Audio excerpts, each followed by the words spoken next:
All right, everybody. I hope you guys are doing very well. I'm Jules Thought, and today is Sunday, March the 10th, 2024. And yes, I know you want to hurry up and get to your regular YouTube favorite channel. I get it. But I'm going to try, I can't say this is going to be quick. I'm going to try to be very direct and I'll cut it off before the 1 hour mark. I'm going to really shoot for even like 30 minutes. Okay. But I know that Sunday night is a big night for all the regular channels. I don't want to keep you away from your favorite YouTube creators, but I think there are some really important things that need to be said that need to kind of get out there. Okay. And this, of course, is in relation to the disappearance and ultimate murder of Madeline Soto. This jerk that you see, this little weakling that you see here, well, he is this is Madeline Soto's, uh, well, he's been identified by Madeline's mother multiple ways. So she said boyfriend. She's talking about Jenn Soto's boyfriend, Madeline's stepfather.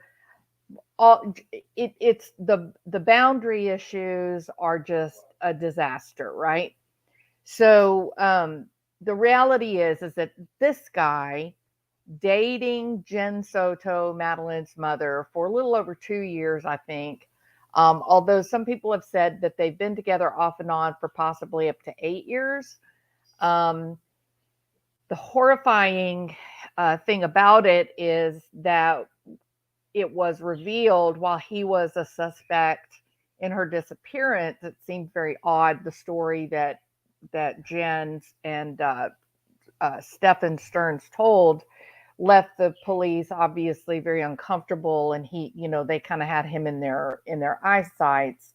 To make a long story short, they did get his phone. Even though he did a factory reset on the phone, they were able to uncover video and photographs where he is actually perpetrating abuse on Madeline, and it goes back, the proof they've collected that they've told us about publicly, that it goes back to when Madeline was at least 11 and possibly younger. So this is about as horrible of a situation as anyone could possibly imagine. Now, I know, I don't want to go back and do the whole background and history because I think every single true crime channel is covering this case and talking about Madeline. But there's some interesting and really, really important information that really needs to get out among everyone. So I'm going to do this video. I'm trying to be really pointed, and I want you to share it everywhere. I mean, everywhere. Because it's a critical piece of information that, they really need to consider in terms of like charging Stephan Stearns. I mean, I think the guy is a monster, far beyond what has already been revealed. So it does seem that he was arrested. I believe it was like on March the 4th, right? He was arrested about 6 days ago. When he was arrested, he showed himself to be the weak little coward that, most pedophiles, or all pedophiles are. He refused to appear publicly for the public reading of the charges. I would imagine he's a little frightened of the men that are in the jail with him and later prison where he will be going. Because basically there's going to be a lot of dads in that jail and those prisons that just want to do him in. And I can't think of a better gift for Madeline. So he did not want to appear for the public reading of the charges. However, he was in fact arrested. I believe it was the 6th. Okay. Now, they lived in Kissimmee, Florida. And you say, but wait a minute, Jules, your title of your video says St. Cloud has a problem. Well, that is true. You see, St. Cloud is the location for where they found Madeline's body. Okay. Now they live in Kissimmee. They found her body in St. Cloud at the edge of the woods near a lake. Um, it's pretty amazing because let's see. Let me do it this way. I think I'm going to put up let me put this up first. Add to the stage. Okay. So if we look at, here it is. Okay. If we look up here, well, let me get it right in the middle here. So right here in the middle, this is the location of the home where Maddie lived with her mother, Jenn Soto, and at least occasionally Stephan Stearns. There seems to be some discussion about whether he was currently living here, if perhaps they had been broken up and he had come back. It's a little hard to discern. However, this is the area, okay, where they live, and this is Kissimmee. And so if you jump on the Florida Turnpike and go 27 miles, 27 and a half miles to be specific, down here to 240, and then you jump off, and then you drive straight down Pine Tree Drive, and boom, you end up here beside this little pond. This is actually the location, not exactly where this is. She was back over here. This is the location of her body.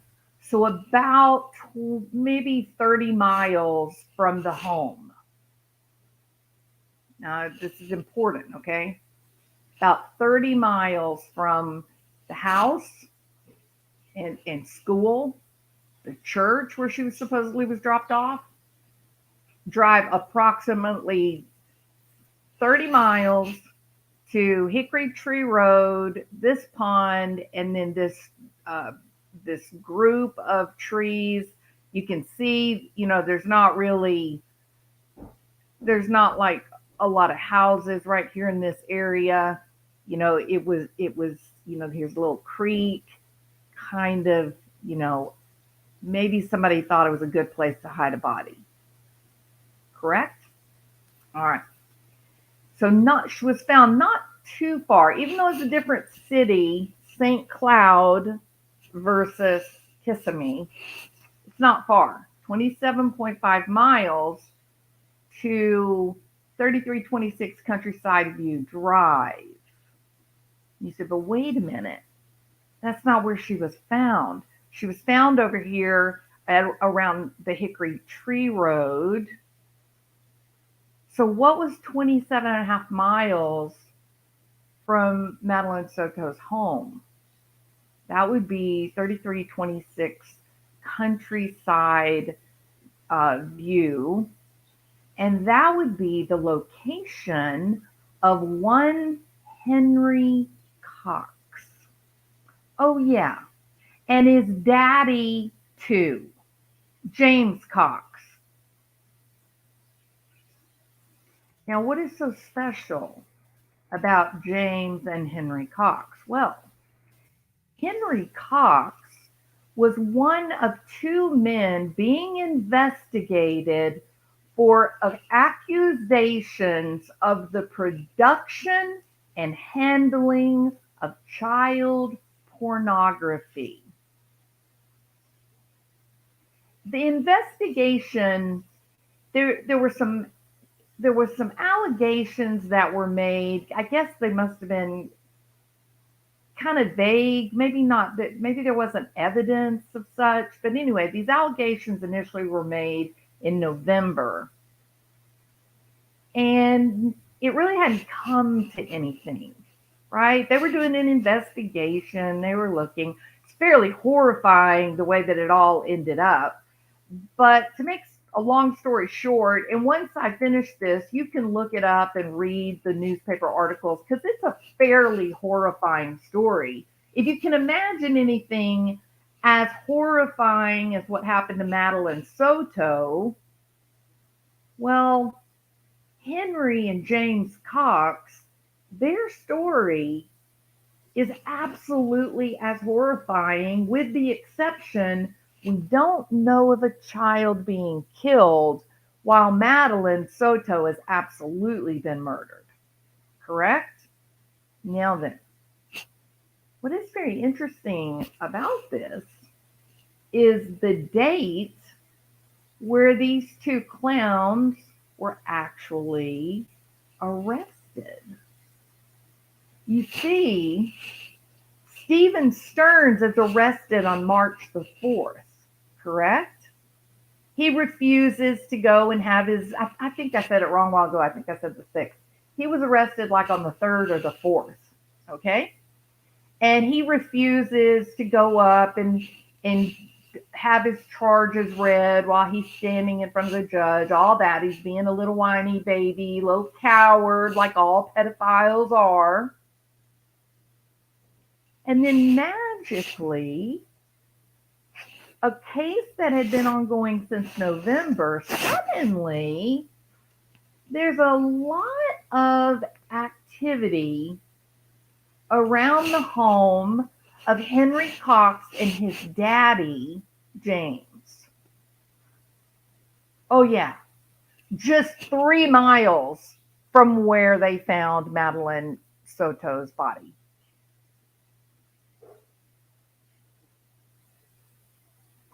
Now, I'm going to read this to you because, frankly, it's just incredible. This is the article that came out on the day that James Cox was arrested, which was like 2 days after Stephan Stearns was arrested. So James and Henry Cox, under investigation, there have been child pornography accusations against them starting in November, and yet Stephan Stearns is arrested because they found the pedophilia, the pornography, child pornography in his phone. He's arrested. He's not charged with the murder of Maddie, just for the child assault. And 2 days later, a case that had been going on since November, there is an arrest. And you say, but wait a minute. You said James Cox and Henry Cox, the 50-something-year-old son, that they were both under investigation. Yes, that would be true. You see, Henry Cox was the one who was actually the videographer. It is Henry Cox who is seen in a mirror as he's filming a child. He's got the camera, and the investigators can see his visage in the mirror. So they know that Henry is the one who's doing the recording, at least for that particular event. So you said, but why did they only arrest James Cox? Why didn't they arrest Henry Cox? Well, you see, in a shocking turn of events, as the police came up to arrest James Cox and Henry Cox, Henry shot and killed himself before the federal arrest warrant could be served. Now, I have heard of this happening more times than you might believe, that the cops get wind of one of these weirdos. They approach the home with a warrant to conduct their investigation. And as soon as the pedophile realizes, uh-oh, the cavalry's here, they walk to the back bedroom, get the gun out of the closet, and do themselves in. Well, that is because they are, in fact, the ultimate cowards. They can suck the soul and life out of a child all day long, but they themselves can't tolerate the thought of being locked up and uncomfortable. So apparently, the St. Cloud Police Department show up that Tuesday morning to serve the warrant to arrest these two jokers 2 days after Stephan is arrested. I wonder if there's a connection here. I wonder if old creepazoid Stephan said, wait, hold on there. I didn't hurt Madeline. Not me, but I know who did. It was my buddy Henry. It was Henry and old Santa Claus James. You know, they only live just 20 miles from here, over in St. Cloud. That's who done them in. And lo and behold, little Maddie's body is literally like 3 miles from the house that these two demonic creatures live in. I mean, you can't make this up. This is like a Hollywood script. This is almost like someone planned it, right? That's what I keep thinking. I keep thinking this slimy jerk, Stephan Stearns, this slimy, weak, clown-like coward, he knew about these two jokers. It was all over the news, in the newspapers when the investigation initially started, right? But they weren't arrested in November. It was like the cops couldn't find any proof or something, and then suddenly, magically, poof, they have proof. Why?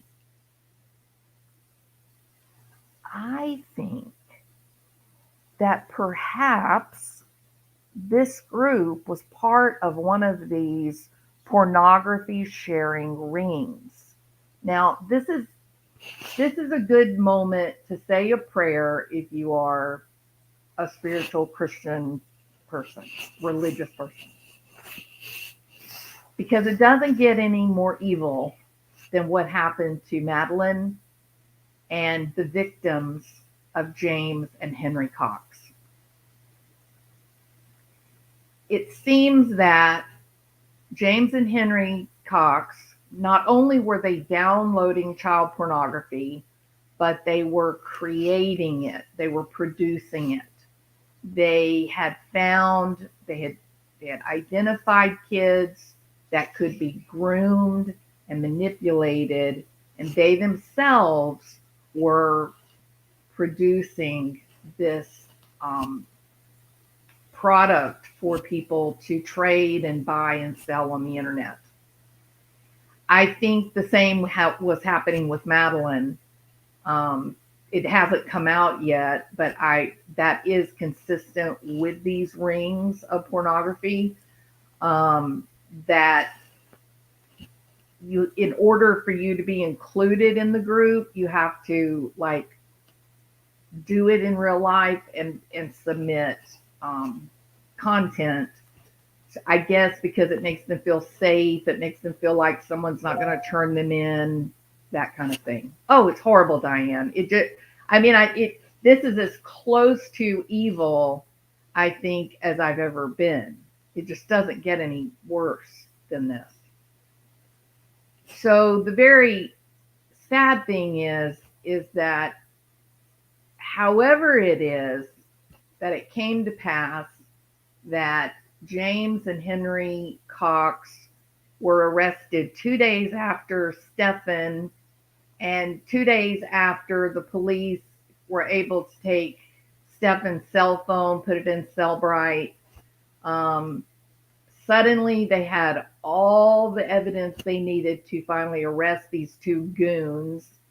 And Henry had obviously already made up his mind that he was not going to be humiliated publicly and go through a trial and go to prison. He just went ahead and ended his life before they could open the door and get in and get the handcuffs on him. James was arrested. And what is terrible is that some of the kids that they found, I mean, they had computers and hard drives and full of content. Um, and sadly, some of the kids in the neighborhood um, had been were included in this material. So it really needs lots of prayer. This is there are so many victims in this thing that it is humbling. This is terrible. So it is very concerning that there's such a close proximity to Disney. Um, and then finally, one more thing that I want to draw attention to, because you're probably already looking at it going, but wait a minute, what's that other thing up here at 1400 Montana Avenue? Well, 1400 Montana Avenue, just a mile or so from where the two pedophiles, James Cox and Henry Cox, live, just a few miles, 5 miles or so from where they found Madeline Soto's body. 1400 Montana Avenue, there were two pedophiles, two different houses, okay? The houses are actually across the street from each other, like on a corner, but right across the street from each other. Both of those men were also arrested for pornography and pedophilia a couple of times, going back in time. Um, do you know how bizarre this is? Let's stop a minute and really think about this. And I think the cops need to stop and take, do some soul searching here. From 1400 Montana, you've got two people that were caught because they were downloading the pornography, the child pornography. But then when they got their search warrants and they went in and began to explore, both of these jokers were making it. Then you drive a mile and a half, 2 miles, and you get to the house of James and Henry Cox here. They're making it to the tune of, like, this is like a $600,000-$700,000 house these creepazoids are working. I mean, are living in. It's unbelievable. And then just 3 miles down the road is Maddie's body. So the first point from this that is salient is this: if these four pedophiles, who are not just consuming the product, they're actually producing it. They're actually assaulting little kids to make the product. You got four of them living within a couple of miles of each other, St. Cloud Police Department. Do you think they're all communicating? It's just a question. This is their own little fraternity. And then you add in the bizarre, completely bizarre problem that the police chief uploaded a picture of Madeline's body. What? He says, oh, it was a mistake. A mistake? Why in the world was crime scene evidence on your personal telephone to even begin with. Like, were you warning people? It's amazing. I mean, I can't imagine. Well, I'm not going to get into that. That's extraneous, tangential. I'm not going to get into that. The whole point of why I wanted to do this is to draw out, number one, you got 4 active assault, pedophile attackers, perpetrators, making the crap within a couple of miles of each other. And you think they don't know each other? I would be taking down every name I could find in their computers, written on pieces of paper. If I was St. Cloud and Kissimmee, I would appoint a special unit specifically for this BS. And I mean, I would load it up with 10 or 15 detectives. This is insanity.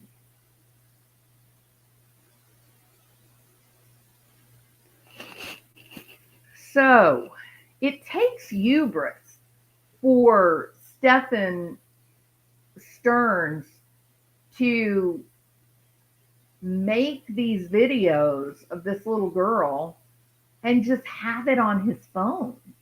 He's living in the house with this child's mother.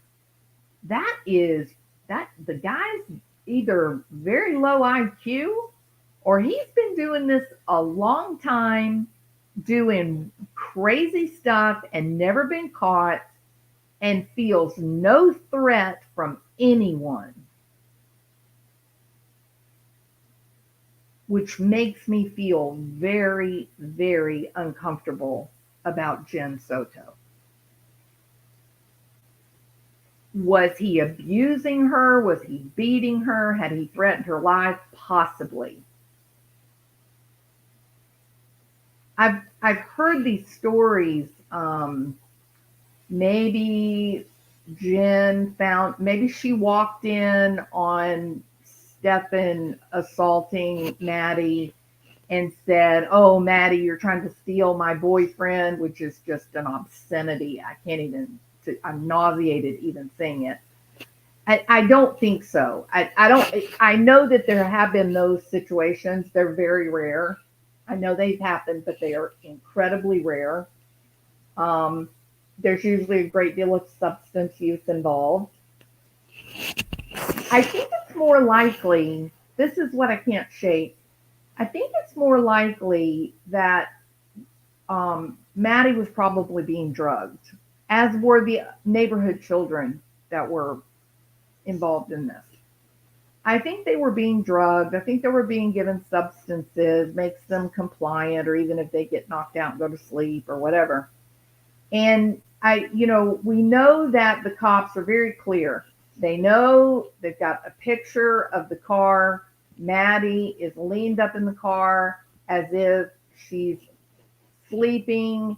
In fact, Stephan says she slept most of the way. And what is going to be so interesting about this, and this is why I part ways with Dr. G's opinion, they fed information to Jenn Soto. They said that they had a photo of her, of Maddie in the car, sleeping, looking like she was sleeping. They said that the car stopped at the church and it looked like Maddie got out and was looking in her backpack. And then lo and behold, Stephan Stearns changes his story and says, "Oh yeah, I dropped her off at the church. She slept most of the way." So they set him up, right? They set her up. She's clearly talking to him because it wasn't true. The so-called video of the church, the cops have now said, it's so grainy, you can't see. You don't know if it's her. You don't even know if it's their car. This was just a way to see what Stephan's story was going to be. And if he mentions the church, which was actually a non factor, then they would know that Jenn was communicating and telling Stephan what to say.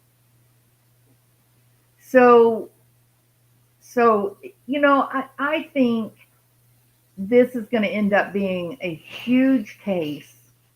I think it is going to end up being um, more than this very horrific and tragic, terrible abuse this little girl suffered at the hands of, unfortunately, her mother's boyfriend.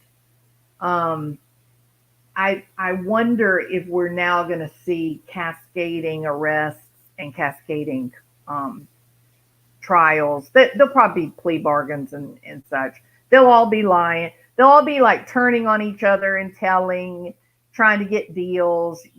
That'll happen, I think.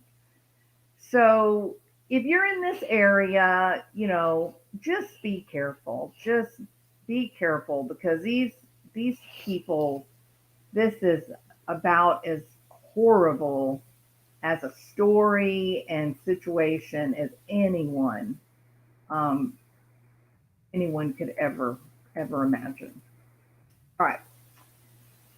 Let's see. Mom has reactive attachment issues. Yeah, she's very detached, but she also looks like a cornered animal to me in the two interviews.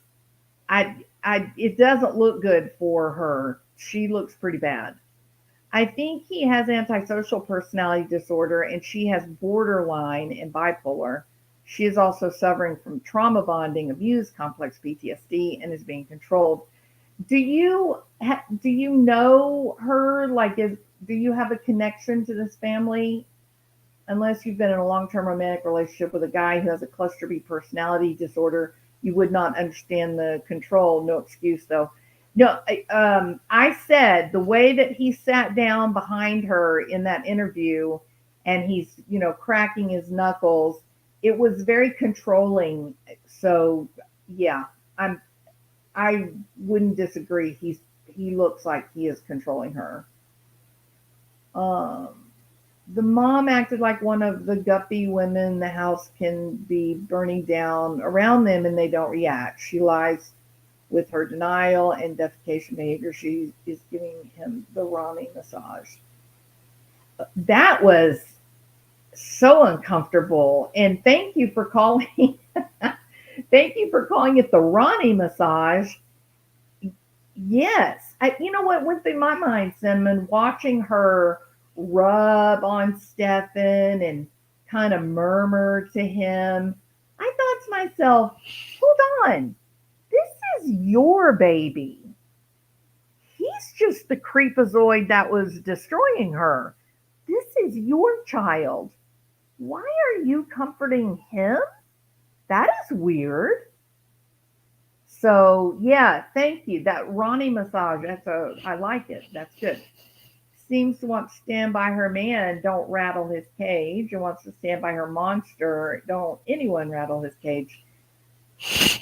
I just think there's plenty of reason to believe that she knew where this was going, and I don't have the impression that this is, obviously I could be wrong, but I don't have the impression that this is going to be one of those situations where there was rivalry, romantic rivalry between the daughter and the mother. I think that this is, I think what ended up happening perhaps is, I'm gonna leave out some information because it's trauma. I think that it's reasonable to believe that she may have been, there may have been a party. I'm using that because of, I don't want to describe anything. I don't want to do that. I think that let me put it this way. I think she was not at home. I think she had her birthday party. After the birthday party, she went somewhere else. I think she was probably given drugs and or alcohol. And the next morning, they realized that she had passed away. And I think at that point, Stephan and Jenn were trying to figure out how they were going to hide this, how they were going to hide the pedophilia, how they were going to hide the relationships, how they were going to hide the drug use, how they were going to hide the death. I think they were just in CYA mode. And the best story that they could come up with was, hey, first of all, what are we going to do with her? So they're driving around for a little while. And then they start mapping out, well, what would we have done on a normal, I don't remember if it was Thursday morning or Wednesday morning. What would we have done a normal morning to get her to school? And let's sort of just try to act that out, and then get rid of the backpack, get rid of make sure the phone is left at the house so it's not traceable. And then ultimately, they knew that Henry Cox and James Cox were under suspicion for pedophilia. Perhaps they feared that the videos of Madeline were going to come out online, that the police would find those videos. And so placing her body near to James and Henry's house then causes them to look at the already accused pedophiles rather than looking at Stephan Stearns and Jenn Soto. The problem is that there's relationship between Stephan Stearns and Henry Cox. So there was already going to be a connection. So they were just, it was a nightmare. And I think they probably did drug her. And that night after the so-called birthday party, I find it unbelievable that her mother was not at her birthday party. What about you guys? Is that unbelievable to y'all? Do y'all look at that and go, oh, it's probably perfectly reasonable and understandable? Because it seems like to me, of all the people that I know, when there's something special, a child's birthday, Christmas dinner, something like that, everybody kind of orchestrates, they get together and they talk and they decide when is a time that we can all get together. And then you do the celebration then. Maybe it's the day before the birthday, maybe it's the weekend after the birthday, but you don't like demand, oh, it's going to be on the day of her birthday, even if mom can't be there. That's just not normal human nature. That's not the way families manage these things, right? Strange thought, but what if they looked up addresses of registered sex offenders and tried to put her body within their area? Well, okay, I would say yes, that's a very real possibility, Elizabeth, but I think there's a obscure connection here that maybe I didn't draw enough attention to. You've got to realize that even though James and Henry had been under investigation since November, they had not been arrested, correct? Stephan is arrested with his phone, and 2 days later, the cops come in with guns blazing to arrest James Cox and Henry Cox. And this time, Henry has already made the decision, if they get old Stephan, they're going to have the goods on me, and I'm not willing to go to prison. He killed himself before the cops could get in the front door. So I think it is likely that there is evidence that connects Madeline and Stephan with James and with Henry. Remember, there were a couple of other kids in the neighborhood that were found on these telephones. So, did they have to look up registered sex offenders? I don't think so. I think the activity was already happening there. And maybe in a panic, maybe they just thought, maybe we'll get lucky here. We'll leave her over there by James Cox and they'll just look at James and Henry and we won't get implicated. Maybe. I don't know. It's a terrible, terrible story. But don't forget, you got these two jokers that are up there living on the, I can't even remember, Mariner Drive. What was the name of it? Montana Avenue. You got the other two pedophiles who are not only consuming the pornography, but they're making it with their own kids. So it's just a hornet. It's a snake pit. These gross people are just, ugh. So Henry knew the gig was up. Even though they had been being investigated since November. He didn't kill himself from November. Why? If he was so scared, they came in November, started the investigation. Some of the kids were making accusations against them, named the house in the neighborhood where it was happening. Henry didn't kill himself then. Why? I would guess because his dad was telling him, don't worry, there's no evidence, don't worry. But you see, if Stephan and Madeline were apart, if they were going to the Cox house, if there was pornography being made with Madeline at the Cox house, that's a whole different ballgame for Henry and James. So when Stephan is arrested and the cops come out and say, we're filing these sexual assault charges against Stephan, Henry and James already knew the gig was up. They already knew if Stephan is an active part of this ring of monsters, and they know that Stephan has been arrested and that they found crap on his phone and he's gotten charges from that crap, then they know, they're like, okay, well, they know it's us.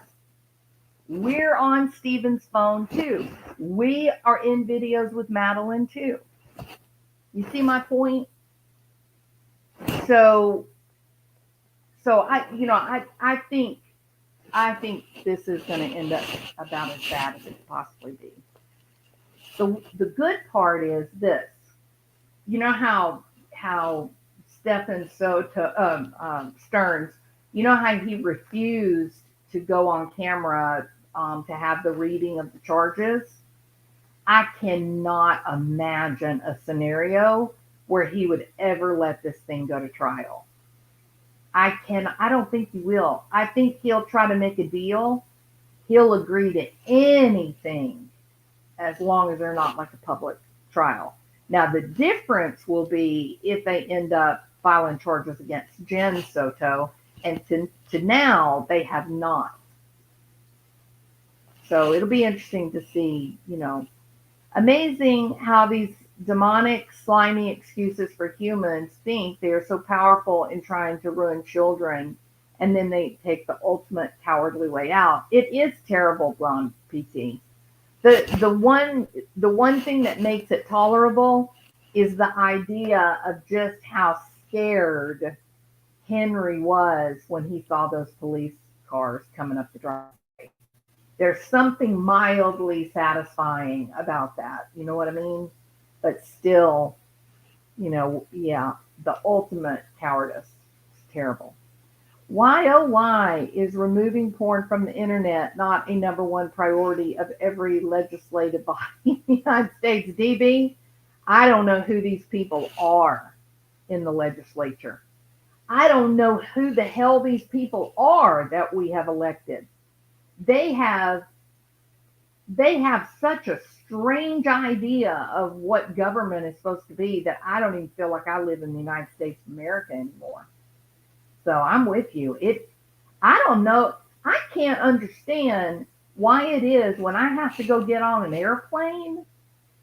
Why is it that I basically have to submit to having x-ray photos taken of me and then patted down if they decide, oh, look, I bet this woman is carrying a bomb? Why is it they're so careful that me, a old, you know, school teacher, citizen of the United States of America, why are you patting me down, making me take my shoes off, making me pull my computer out, but you are literally welcoming in hundreds and thousands, 10 million people from other countries. You don't know who they are. You don't know their names. You don't know what countries they come from. You don't know what kind of drugs they're carrying. You don't know what kind of diseases they're carrying. And you're worried about me and my tennis shoes? I don't know what this government is thinking. Same exact thing with the COVID things. Everybody had to get vaccinated, right? Okay, I get that. Pandemics are terrible things. I'm okay with that. But here's what I'm not okay with. I'm not okay with telling a bunch of people that if you don't put this substance into your body, we're going to fire you. It's like, wow, that is amazing. And there were many doctors and nurses and military people. There was a lot of people that said, no, I don't want to put this thing in my body. I don't want that. That's all they said. They wanted to choose their own medical care. They didn't want to do it. They ended up losing their jobs, right? And at the exact same time they're doing that, there were just tens of thousands of people coming into the country bringing COVID with them. Like 70% of them were testing positive for COVID. So when you say this about, why are the legislatures, why are they not really cracking down on this? Don't ask me because I don't know what the rules are anymore. I used to understand the rules because we were a country of laws. You followed the United States Constitution. You followed your state laws. I don't know what the rules are anymore. I don't understand it. So I don't know. But I will tell you this, 85,000 children missing from the border crossings. Absolutely. Did you guys read the article that came out in the Washington Times where those kids, 350,000 kids went missing in 1988 to 1990? Did y'all read that? It's unbelievable. Unbelievable. You can't even, your brain can't even comprehend those numbers. So again, I don't know who's making these rules. I don't even know the rules are anymore. But I do know this. Just looking at this one case, Madeline Soto, that's it. I think they definitely already have evidence to get Stephen Stern. I think he won't go to trial if he can avoid it, right? If he can avoid it, I don't think it'll go to trial. I think he'll do anything they want him to do so that he doesn't have to face normal people because he's a coward. The rest of it, I don't know what happens to James Cox. He's an old guy already. I'm sure his life is finished. I'm sure he'll never see light of day again. And as far as Jenn Soto, I don't think it looks good for her. I think there's some real red flags in some of these interviews. So we are at 50 minutes. It is a lot, Diane. Absolutely. Our country and its politicians have forgotten that they work for us, and we have the constitutional right to band together and start over. I've lost the will to even try to understand what they're doing, encyclopedia. I don't understand it. But for example, Florida has death penalty, correct? My question is this: if someone takes a 5-year-old child and gives them drugs so they can then assault them, make a video of it, and then sell it online, does this sound like it could be a death penalty case? I'm just curious. I don't know of a better situation than this one to make it a death penalty.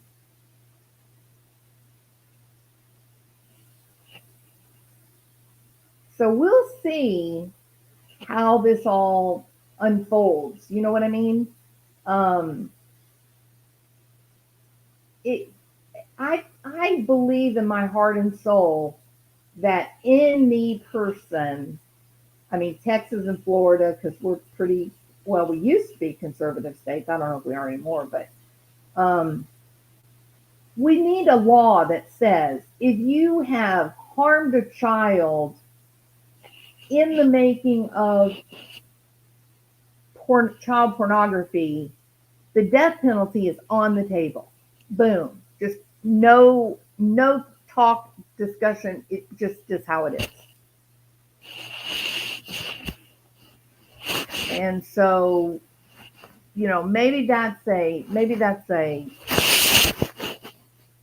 a noble cause for sometime in the future, correct? All right. So what do you guys think about this? What do y'all think about the fact that her body is located approximately 27 miles away, but when you really take time to really look at the details, yeah, it's only 20 minutes away from their house, but it was I'm not 20 minutes. I'm sorry, I misspoke. 27 miles from the house. But it's only 2 or 3 miles from a guy who just killed himself because the cops were coming to arrest him with evidence of pedophilia. It's really hard to ignore, isn't it? Really, really, really hard to ignore. All right. I told you guys I really wanted to stick to under an hour for this video. I'm begging you, please share this everywhere. It's incredible. Hey, Astro from space, welcome. Good to see you. Please share this everywhere. I'm not sure that anybody has talked about this. I find it absolutely amazing. We've got Stephan Stearns, and then 20 miles down the road, you've got two pedophiles who are living. You've got two pedophiles who are living on Montana Avenue, and then less than a mile from those two pedophiles who are actively making child pornography, you've got two more pedophiles living at Countryside View, actively making child pornography, and then a mile away is Madeline's body. If this is not death penalty, I just don't know what is. All right. Please share it. Do you know, is there anybody that's talked about this connection between all these pedophiles and the location where her body was found? Hey, Yvette, welcome. Mom said she went to James' house, so Madeline is on their videos. What? What do you mean?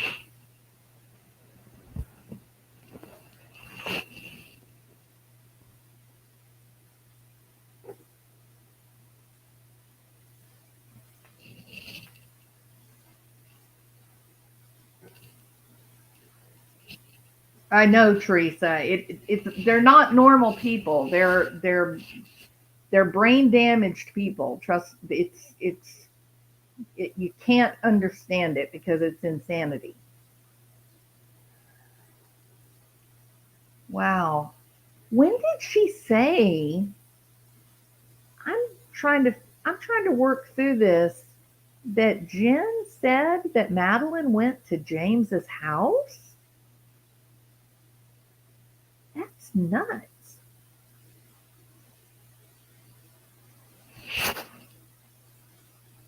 How are you, Yvette?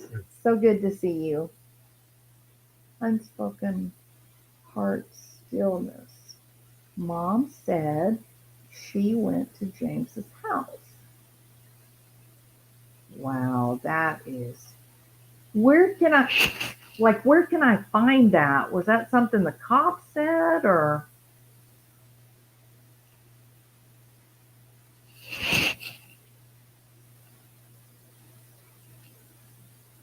Hi, Rena.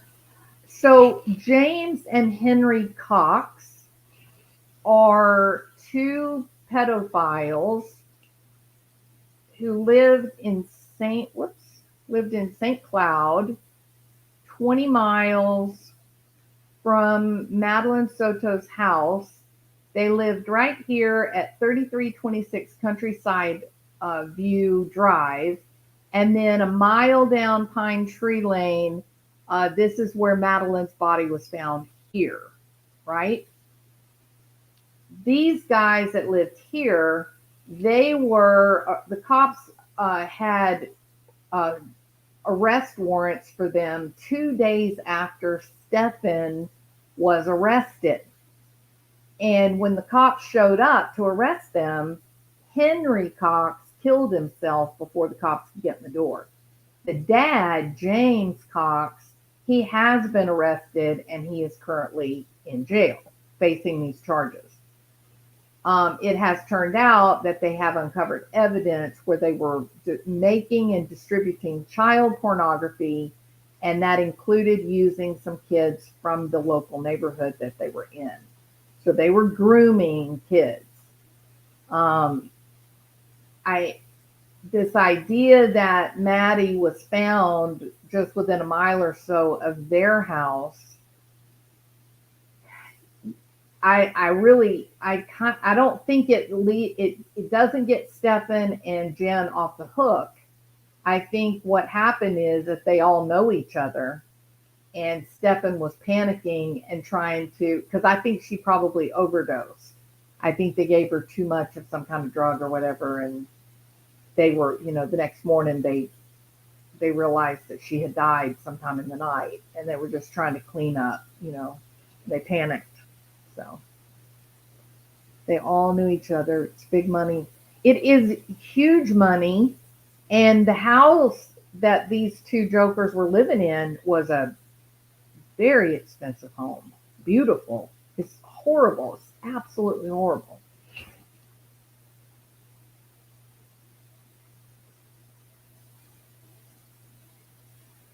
I think so. Teresa, Madeline's friend, like that boy that is her friend, I don't think it was her boyfriend. I think they were really good buddies. I think it was her best friend.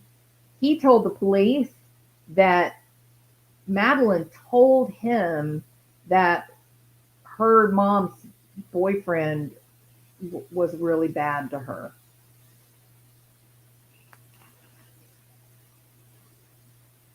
Yeah, she's a strange woman, Diane. Yep. And I guess that's what I will do tomorrow. I think what I'll go ahead and do tomorrow, I'm going to go ahead and end this live because I really said I wanted to keep it at an hour or under. And we're 30 seconds away. It's going to be 1 hour. Tomorrow I'll be back and I think I'll go through the interviews that we have so that I can sort of put in my 2 cents on what I see. I know that the behavior panel, they took a pretty firm stance that, Jenn is in collusion with Stephan. Dr. G, a licensed psychologist, he's a forensic psychologist. He says he doesn't believe that Jenn is in collusion. And then me, and I'm a licensed psychologist,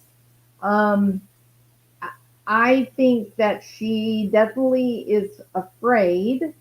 I think she knows something, but I don't believe that she was jealous and that she's the one that hurt Madeline. I 100% don't believe that. So I think that's what I'll do tomorrow is I'll do the video looking at, we'll go through the interviews. I know you guys have seen them 100 times, but it seems like a bunch of people, behavior analysts and what, we're kind of all on different pages here. So I'll just throw my 2 cents in too, okay? All right. Look, y'all, I know this is Sunday night. It's a big night for YouTube, and all of you have your favorite channels that you love to go to. I love T-Rev and Brittany J. So I will let you guys go, and y'all can go to your favorite talk channels, and then I'll probably see you there, okay? Thank y'all so much for listening. I really want to encourage you to share the video. I think this is an important conversation to have. This is big. This is important information, and I just haven't seen it talked about anywhere. I would really appreciate if you would hit the thumbs up or thumbs down just to sort of help me with the algorithm. And of course, I would be eternally grateful if you would subscribe if you have not already. And if you have any 2 cents to give me, leave it in the comments underneath this video, and I will see everybody tomorrow. Okay, and we will go through the 2 interviews with Jenn Soto. All right. Prayers. Everybody have a good evening. Go to your favorite YouTuber. Bye.